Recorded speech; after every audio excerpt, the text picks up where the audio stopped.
will never forget that night. Every time I close my eyes, I still see myself standing before the rusty iron gate of that dilapidated house, the wind whistling through shattered windows, and the old woman's gaze with her sunken eyes. That was the moment I realized Halloween wasn't always just harmless trick or treating. That year, I had just turned 12. I didn't have many happy memories at the orphanage, but then the Parker couple adopted me. They wanted me to fit in quickly, so on Halloween night, they gave me a costume to dress up as a little ghost and encouraged me to go trick or treating like the other kids in the New York neighborhood. The streets glowed with the warm orange-yellow light of pumpkin lanterns. Children laughed and played, dressed as witches, monsters, and superheroes. But as I wandered farther, the cheerful noise faded away, and then I found myself standing before an old house, tucked away in the darkest corner of the neighborhood. I don't know what made me want to knock on that door, but just as I raised my hand, the old wooden door creaked open on its own, releasing a haunting sound. A damp, musty smell mixed with the scent of herbs hit my nose. From within the shadows, a raspy voice called out, "You've arrived, haven't you? Come in now. Don't let the cold wind slice through your skin." She chuckled, a raspy laugh that echoed in my mind like the grating sound of metal scraping against metal. I struggled and screamed, but no one could hear me. The house felt completely cut off from the outside world. In my panic, I mustered all my strength, tipped the chair over, and broke free from the bindings. I staggered toward the door, but instead, I crashed into a large mirror at the end of the hallway. The moment my hand touched the surface, it softened like water. Before I could grasp what was happening, I was pulled inside. An icy chill shot down my spine. I tumbled onto a strange road. The sky above was pitch black, devoid of stars. The ground beneath me was paved with damp, cold stones. Around me, ghostly figures drifted aimlessly, as if searching for something. The cold here didn't just cling to my skin, it seemed to seep all the way into my bones. I tried to find a way out, but every step I took only led me deeper into this bizarre labyrinth. Suddenly, I heard the old woman's laugh, the same eerie cackle that had haunted me back in the house. The laughter echoed from all directions, bouncing off the dark alleys. Panicked, I ran. Every time I glanced back, I saw twisted figures crawling after me, faceless creatures with grotesque grins stretching ear to ear. My throat was parched, and my heart pounded wildly. I had no idea where I was going. All I knew was that if I stopped, those things would catch me. When I finally collapsed by a crumbling wall, exhausted, I saw the mirror again. It stood there, as if waiting for me to return. But this time, on the other side of the glass, the old woman was there, grinning mischievously. And that's when I knew, no matter how far I ran, I could never escape this world. I stood frozen, staring into the mirror. Her gaze from the other side sent an icy chill down my spine. She didn't need to say a word. I knew that if I wanted to escape the creatures lurking behind me, I had to step through. Swallowing hard, I reached out to touch the mirror's surface. Once again, it softened like water. I stepped through. The moment I crossed, I plunged into a small room. Flickering candlelight cast eerie shadows. The candles stuck into skulls scattered around the space. There was no way out. The room was sealed, just me and the old woman, standing with her arms crossed and that twisted grin on her face. "Well then, darling, it's time to choose," she whispered. In front of me, 2 glass jars appeared. One jar held a dark red liquid, thick and unsettling. The other was filled with dense black smoke, swirling as if alive. "Drink one, and I'll send you back. But only one," she whispered with a sly smile. My heart pounded wildly. She gave no hint of what might happen if I chose the wrong one. The unseen eyes watching me from the shadows left me no time to think. I reached for the jar with the red liquid and quickly took a sip. Its taste was metallic and chilling, sending a shiver through me the moment it slid down my throat. The room spun violently. I felt as if I were being ripped from reality itself. Darkness swallowed me, and when I opened my eyes, I was back on the sidewalk in front of the old house. But something was wrong. Everything around me looked the same, but no one was there. The laughter of children had vanished, and no pumpkin lanterns flickered. New York City suddenly felt desolate and lifeless. I turned around, and the old woman's house had disappeared, leaving only a bare brick wall where the mirror once stood. When I looked into the mirror, I saw myself, but not really. The reflection had empty eyes, a pale face, and a twisted grin identical to the old woman's. I instinctively stepped back, but my feet brushed against something soft and cold. I looked down to see a bony hand reaching up from the ground, gripping my ankle tightly. I tried to jerk my leg away, but the hand tightened its grasp. The earth around me began to crumble, and from below, skeletal figures started to rise, dragging me down with them. Clawed at the pavement, desperately trying to break free, but a chilling whisper echoed from within me, or from the version of me in the mirror. "You can't escape, Jack. You belong here." Just then, the distant sound of church bells rang out through the darkness. The tolling momentarily froze the zombies in their tracks. Seizing the opportunity, I sprang to my feet and sprinted toward the sound. I ran and ran, my legs feeling like they would break, until I caught sight of an old bell tower peeking through the darkness ahead. I burst through the church door, slamming the heavy wooden door shut just as the zombies closed in. Inside the church, there was no one. The pews were covered in dust, and the weak light flickered from a few small candles. But in the center of the sanctuary, I spotted a massive grandfather clock ticking slowly. The hands pointed to 12 o'clock. I stared at the clock, a feeling of dread creeping over me. Something was very wrong. Before I could react, the second hand of the clock began to move, but instead of going forward, it spun backward. Each tick sounded like a hammer pounding into my mind. Then, from the shadows of the church, the old woman emerged once more. She stood directly beneath the clock, her eyes glowing dimly and her smile stretching impossibly wide. She didn't say a word. She simply raised her hand slowly from the darkness. Grotesque figures slithered out, faces incomplete and distorted, as if they had been pulled from the mirror and warped by time. They advanced toward me. I stepped back, but behind me was only the heavy wooden door, tightly shut. There was no escape. I felt that these figures weren't just hunting me. They were calling my name, each whisper echoing in my mind. Jack. Jack. I turned and slammed my fists against the door, desperately trying to pry it open. But it felt as though the door was glued shut in its frame. I had only one option left: the clock. Without thinking, I rushed toward it and placed my hand on the pendulum. The moment I touched it, time felt distorted. The grotesque figures screamed, and the room trembled violently. The pendulum began to swing faster, and I felt myself being drawn into it, just like I had been pulled into the mirror before. The world around me shattered into fragments. Everything collapsed. And then I woke up. I found myself lying in the dark street, facing the old house.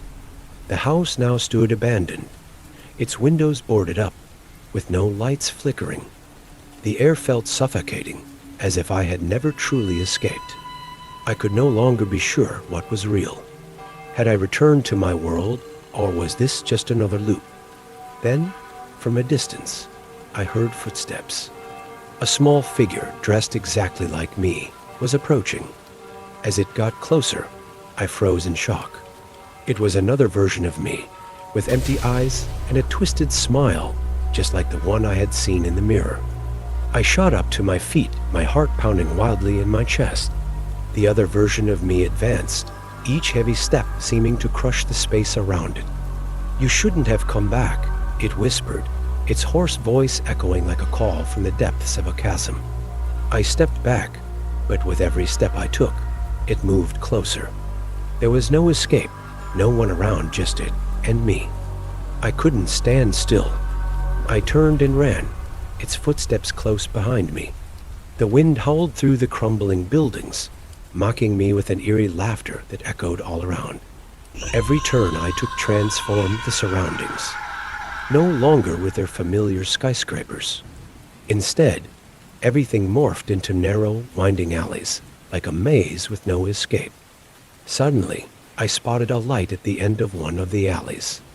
Without a second thought, I sprinted toward it.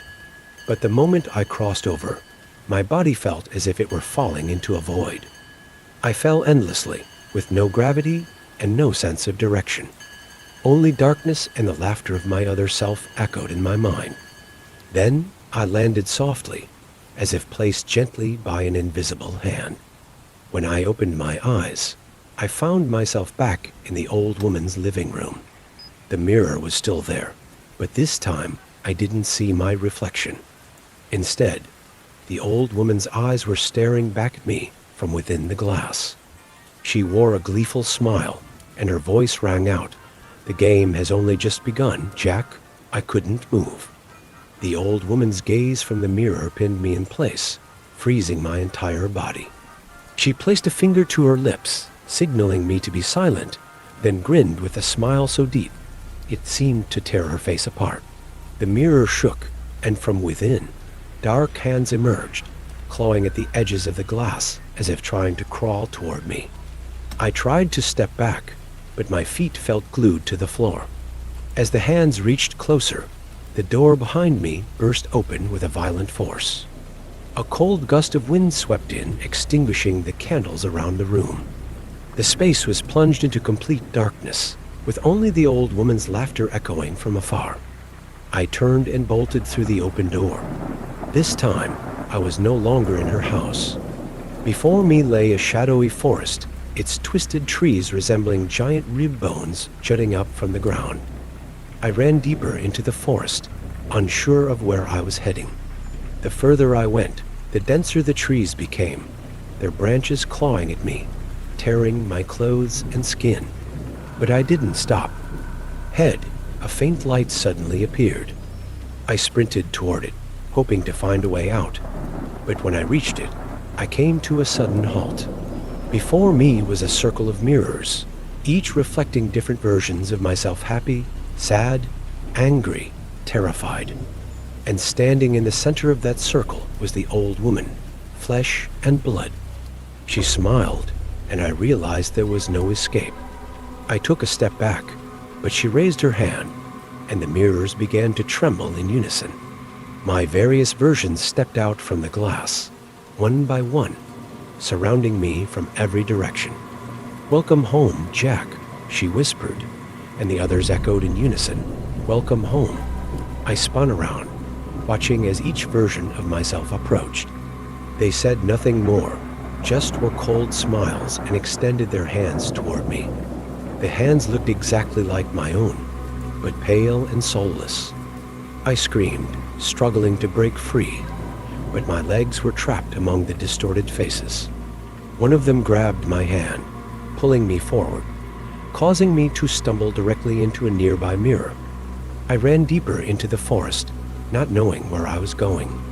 The trees grew denser, their branches clinging to me like arms, scratching my clothes and skin. But I didn't stop. Ahead, a faint light suddenly appeared. I sprinted toward it, hoping to find a way out. But when I arrived, I abruptly froze. Before me stood a circle of mirrors, each reflecting different versions of myself: happy, sad, angry, terrified. In the center of that circle stood the old woman, flesh and blood. She smiled, and I realized there was no escape. I took a step back, but she raised her hand, and the mirrors began to tremble in unison. My versions stepped out of the glass, one by one, surrounding me from every direction. "Welcome home, Jack," she whispered, and the others echoed in unison, "Welcome home." I spun around, watching as each version of myself approached. They said nothing more, just were cold smiles and extended their hands toward me. The hands looked exactly like my own, but pale and soulless. I screamed, struggling to break free, but my legs were trapped among those distorted faces. One of them grabbed my hand, pulling me hard, causing me to stumble forward into a nearby mirror. It didn't move, just stared at me intently, then whispered softly, "You can never escape." Before I could react, it lunged at me, and we merged into one. I felt my mind shatter.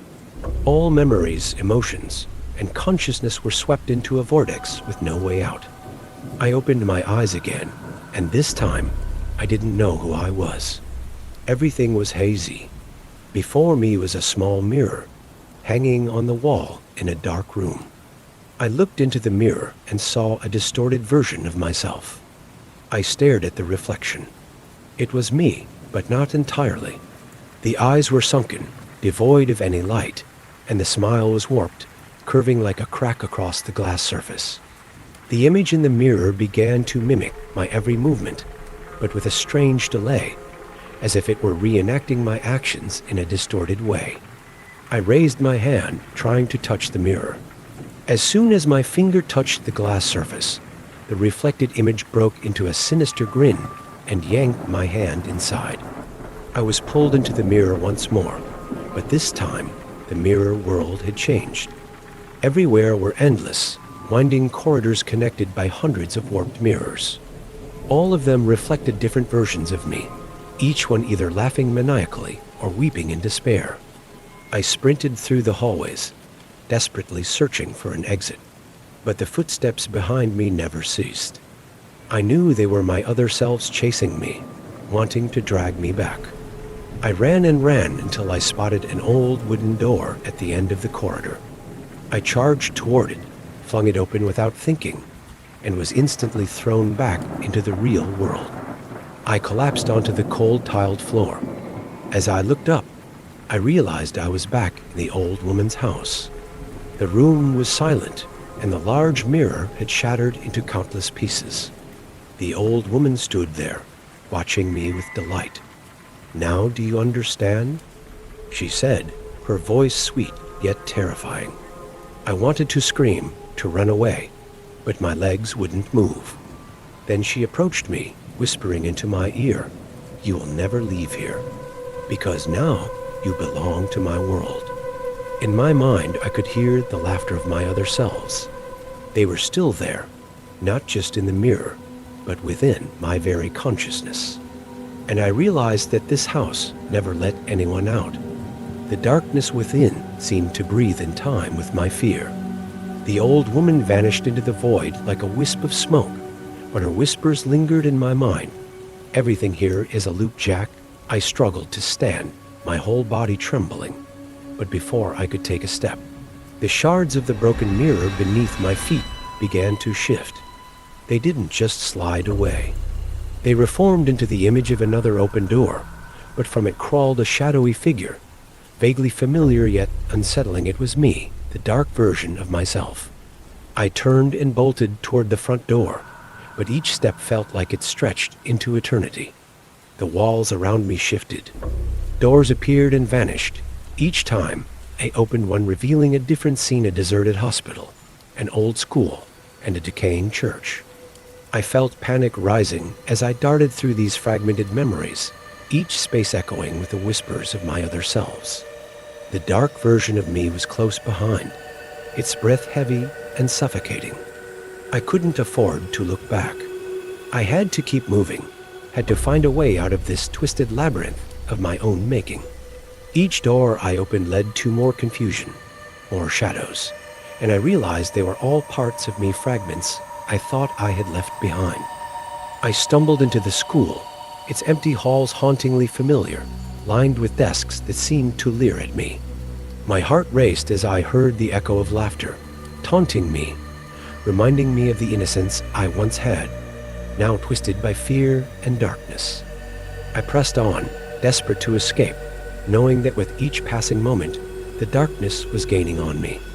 I had to confront this shadow, this version of myself that I had tried to flee from for so long. There had to be a way to break the cycle, to find my true self amid the chaos. I screamed in desperation as one of the last doors slammed shut behind me. On the other side, I found myself in front of a wooden table where a candle flickered and a small piece of paper lay with the scrawled words, "The game only ends when you remember." I picked up the paper, but the moment my fingers brushed against it, the candle snuffed out. The room plunged into complete darkness, and a voice echoed in my head. It was my own voice. "You'll never remember." I had no idea how far I could run or how much time had passed, but one thing was certain. I was no longer myself. I stumbled through the darkness, feeling as if time had stopped. There was no escape, no hope. Just one final mirror stood before me, silent and waiting. As I approached, a chill ran down my spine. This mirror felt different. It was not just a reflection. It seemed to pulse with a life of its own. I stared into it, and instead of seeing my distorted face, I saw flashes of memories, fragments of laughter, joy, and warmth, intertwined with fear, despair, and darkness. Each flicker was a reminder of who I once was, and the shadowy figure of my other self loomed in the background, mocking me. "You cannot hide from what you are," it whispered, echoing the words I had heard before. But I had to try. I knew I had to look into it. As I stepped closer, the reflection in the mirror was no longer distorted. It was me, but not the version of myself from now. It was the orphaned child before being adopted. Innocent eyes, trembling hands wrapped around a frail body. It looked at me and whispered, "We do not belong to this world." I touched the glass, this time more gently, as if apologizing to a forgotten part of my memory. In that moment, the mirror shattered into dust. I fell into the void, feeling as though I were being pulled back to somewhere familiar. The dizziness enveloped me in darkness until a faint sound echoed back. When I opened my eyes, I found myself lying in my bed in my adoptive parents' house. Morning light filtered through the crack in the door, and the sounds of traffic from the streets outside greeted me like a welcome. I looked around. There were no mirrors, no endless hallways, no distorted shadows. But strangely, I still clutched a small shard of glass in my hand, reflecting my face, a face that smiled faintly with empty eyes. In the corner of the shard, a small scrawled note appeared. "We will meet again." A chill ran down my spine, a haunting reminder that the darkness I had faced was not entirely gone. Though I was back in my world, the specters of the past lingered, waiting for the right moment to return. I had escaped the nightmare, but I knew deep down that the game was not truly over. It had merely paused, holding its breath, waiting for me to remember once more.